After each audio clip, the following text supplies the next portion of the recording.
지난 1월 말 북한에 들어간 뒤 연락이 끊긴 캐나다 토론토 큰빛교회 임현수 목사가 북한에 억류된 것으로 확인됐습니다. 북한에 억류된 한국계 캐나다인 임현수 목사가 북한이 10개월째 억류하고 있는 한국계 캐나다인 60살 임현수 목사에게 종신노역형을 선고했다고 북한 조선중앙통신이 보도했습니다. 북한이 국가전보근무 혐의로 무기 노동교화형을 선고받고 복역하던 한국계 캐나다인 임현수 목사를 석방했습니다. 억류 31개월 만인데요.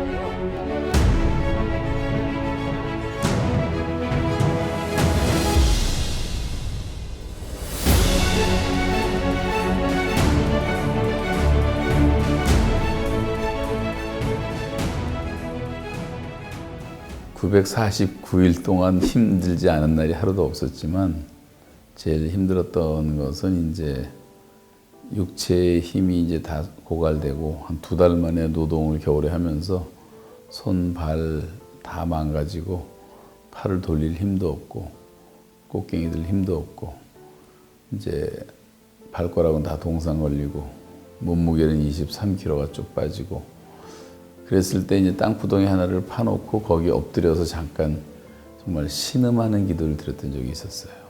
그때 이제 하나님이 보여주신 은총의 표적들이 너무 많았고 그러고 나서 병원에 들어가서 회복될 수도 있었고 성경제도 도착을 했고 뭐 별별 일들이 다 생기게 됐어요. 그래서 이제 그때가 제일 어려울 때지만 그 기도 응답을 제일 놀랍게 받았던 때라고 제가 기억합니다. 저는 사형 선고를 내리라고는 생각질 않았는데 갑자기 수갑채고 끌고 가더니 재판을 하는데 뭐 한 100여 명 사람들을 모아놓고 거기서 사형 선고를 내릴 때 기가 막혔죠, 처음엔. 근데 이제 잠깐 묵도하고 기도하면서 하나님이 평안한 마음을 주셨는데 그러더니 자기들이 다시 들어가서 회의하더니 종신형으로 바꾸는 거예요. 그 종신형 선고를 받고 이제 그날 밤에 이제 눈 가리고 차에 실어서 이제 평안북도 산골짜기 감옥으로 들어갔는데 그날 밤 첫날 밤에 감옥에서 조그만 방에서 이제 자는데 너무 기가 막혔죠. 그렇지만 이제 잠시 예수님을 생각하라는 말씀대로 주님의 고난을 묵상하는 동안에 내가 받은 고난은 아무것도 아니다라는 생각이 들면서 마음에 평안이 오더라고요. 그리고 이제 하얀 깃털 같은 것이 어깨에 내리면서 편안해지면서 제가 금방 잠자리에 들었어요. 그리고 꿈을 꿨는데 그 꿈이 처음이자 마지막이었던 생생한 꿈이었는데 꿈대로 다 2년 7개월 그 일이 진행이 됐고 그러는 가운데 하나님의 어떤 뜻이 이제 깨달아지면서 제 생애에는 가장 축복된 시간이었고 하나님과만 교통할 수 있는 바울의 아라비아 3년 같은 그런 시간들이었죠. 그래서 아침에 이제 새벽에 일어났을 때 꿈꾸거나 일어났을 때 어떤 음성 같은 것이 제 마음에 들리는데 좀 큰 소리로 시계 톱니바퀴가 2개가 척척척척 돌아가면서 디바인 인스티튜션이다, 디바인 타임이다, 디바인 스케줄이다, 하나님의 시간이 신적인 시간이 시작됐다 이런 음성이 들리면서 정신이 번쩍 나더라고요. 그래서 제가 시간을 낭비하지 않고 노동하는 동안 계속 기도하고 말씀 암송하고 또 중보기도도 하고 북한 땅에서 이제 북한을 위해서 기도하니까 뭐 기도도 더 잘 되기도 하고 그래서 나오는 날까지 시간 낭비하지 않고 하나님께서 훈련시키시는 그런 스케줄을 따라서 이제 훈련 받았다고 생각을 합니다. 그래서 그것이 제일 감사했죠. 예를 들면 이제 땅구덩이에서 기도를 했어요. 근데 그 며칠 후가 제 생일이었어요. 그때가 제가 환갑을 맞이하는 생일이었는데 가족들하고 다 계획을 세워놓고 아들, 며느리 다 여행 계획까지 세워놨다가 덜컥 잡혀가지고 이게 다 무산이 되니까 너무 인간적으로는 실망이 되잖아요. 제 생일이 2월 16일인데 그래서 하나님 이번 생일날 제가 왜 여기 잡혀왔는지 깨닫게 해주시고 그 응답으로 은총의 표적을 좀 보여주세요. 그러면서 어떤 서프라이즈 패키지를 마련해서 저를 좀 놀라게 해달라고 제가 동교 때 같은 기도를 드렸는데 재밌는 거는 그 기도를 드리고 나서 허락이 나질 않았는데 정말 기적같이 허락이 나서 병원에 갈 수가 있었어요. 그래서 제가 다 망가졌던 몸이 회복이 됐는데 병원에 2달을 있게 해줬어요. 그리고 들어가서 성경책에 도착을 했어요. 성경은 북한 사람은 절대 못 보는데 외국인에게만 성경이 허락된 법이 있어요. CNN이 도와줘갖고 성경책이 들어가자마자 도착을 했고 그래서 병원에서 일을 안 하니까 뭐 새벽부터 밤 잠잘 때까지 2달 동안 성경만 봤어요. 성경만. 그래서 한국말로 5번, 6번, 영어로 1번 다 정독을 하고 찬송가 1장부터 600장까지 다 불러보고 또 재밌는 거는 생일날 제 생일날 제가 이제 독방에서 밥을 3,000끼를 먹었거든요. 근데 딱 한 번 그 기도 끝나고 나오면 생일날 저녁에 간수가 이 많은 상에다가 평양에서 진수성찬을 어떻게 만들어서 갖다 주는 거예요. 여기선 별거 아니지만 거기서는 감옥에서는 진수성찬. 너무나 맛있게 먹었던 기억이 나는데 저는 그게 다 이제 기도 응답으로 하나님이 저를 놀라게 해주시고 감격시켜 주시고 성경책 보게 만드시고 또 간수들이 그때부터 저를 이렇게 비디오로 보거든요. 옆방에서. 그러더니 찾아와서 상담하기 시작하는 거예요. 저한테.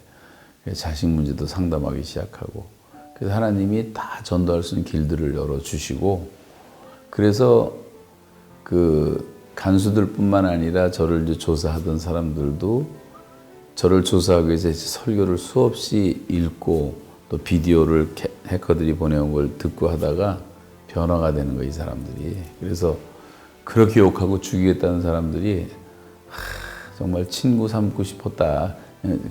이런 일만 없었다면 이런 식으로 얘기를 하고 먹을 거 갖다 주고 목욕탕 자기들 쓰는 데 가서 때를 밀어주고 1대1로 그래서 이 말씀과 성령의 역사만이 북한을 변화시킬 수 있다는 확증을 얻게 됐고 기도 응답에 대한 확증도 얻게 됐는데 정말 기적 같은 일들이 많이 있었습니다. 그래서 하나님은 북한 땅에서도 다 기도를 응답해 주신다 이런 걸 이제 확신하게 됐습니다.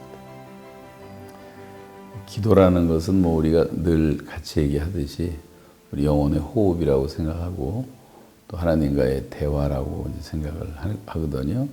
호흡이 끊어질 수 없듯이 계속 해야 되는 거라고 생각하고 계속 하는 과정에서 그것은 하나님과의 이제 교제 또 하나님과의 우정 결국 이제 모세도 아브라함도 하나님께 나중에 친구라는 별명을 이제 이름을 받았듯이 그렇게 하나님과 깊이 이제 교제하는 것이라고 늘 생각합니다.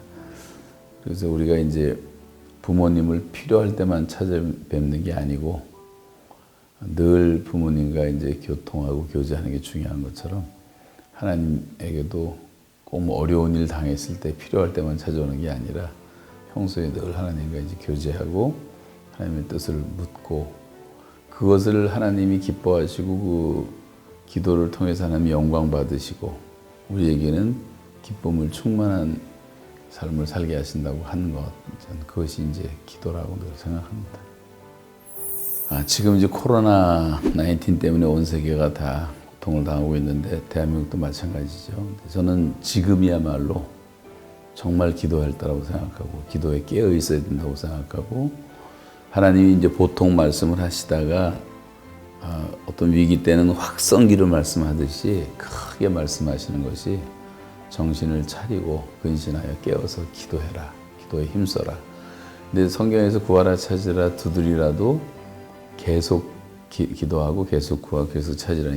영어로 이제 keep on pray, keep on seeking, keep on knocking. 그러니까 계속 하라는 얘기거든요. 그러니까 기도는 끊어지면 다시 회복하는 게 참 힘들고 고통스러워요. 시간 낭비입니다.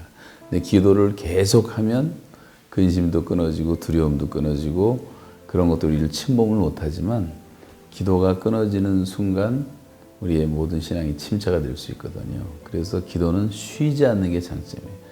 이번 코로나를 통해서 오히려 우리가 더 은밀한 곳에 계신 그 주님이 이제 은밀한 중에 보신다고 말씀하신 것처럼 골반 기도도 다시 회복하고 걸어가면서도 기도하고 마스크 쓰고 다니면서 뭐 지하철 버스에서도 기도할 수 있으니까 그래서 이제 보통 예배당에서만 기도하던 그런 패턴이 이제는 정말 내 삶으로 기도하는 그런 기회가 되었으면 좋겠다고 생각하고요.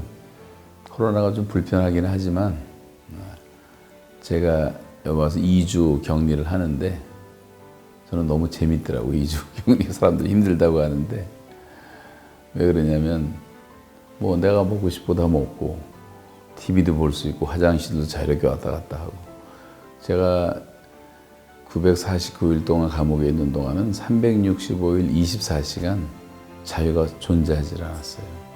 화장실 갈래도 옆에 있는 화장실도 손 들고 허락받고 가야 되고 그런 걸 생각하면 이런 기간 짧은 좀 힘든 시간이지만 그러나 저는 그때 하나님 앞에서 살아가는 것을 한 3년 동안 훈련을 받아서 늘 설교는 했지만 코람데오 하나님 앞에서 신전의식 설교는 했지만 그거를 사실 저는 북한 땅에서 배웠어요. 그 감시를 받으면서 하나님의 눈을 의식하는 것을 배우게 되고 하나님과 늘 교제하고 기도하는 걸 배우게 되기 때문에 이런 때 기도하라는 시간으로 생각을 하고 정말 더 많이 기도하는 한국교회가 되었으면 좋겠고 우리가 이제 잃어버리고 있는 철야기도, 새벽기도, 금식기도, 또 산기도 뭐 이런 기도들이 있잖아요. 그 기도의 야성 갖고 대한민국을 부흥시키고 대한민국의 경제도 축복을 받고 다 했는데 지금 기도의 불침범들이 졸지 않고 있다는 생각이 되어져요. 그래서 이럴 때 정말 기도해서 눈물로 기도하고 다 죄와 악에서 완전히 떠나고 그렇게 되면 코로나 하루아침에 없어집니다. 미세먼지 하루아침에 없어지고 돼지열병, 조리독감 다 없어집니다. 이게 성경의 약속이기 때문에 그래서 거리 두기보다 더 중요한 게 죄와 완전히 거리를 두고 살아야 되고 소독제로 씻는 것도 중요하지만 정말 예수의 피로 우리가 날마다 기도하는 가운데 씻고 그리고 뭐 청와대, 뭐 청원하고 뭐 이런 것도 중요하지만 하나님께 모든 것을 좀 아뢰 줄 아는 오직 주만 바라보는 그런 시간으로 살았으면 좋겠습니다.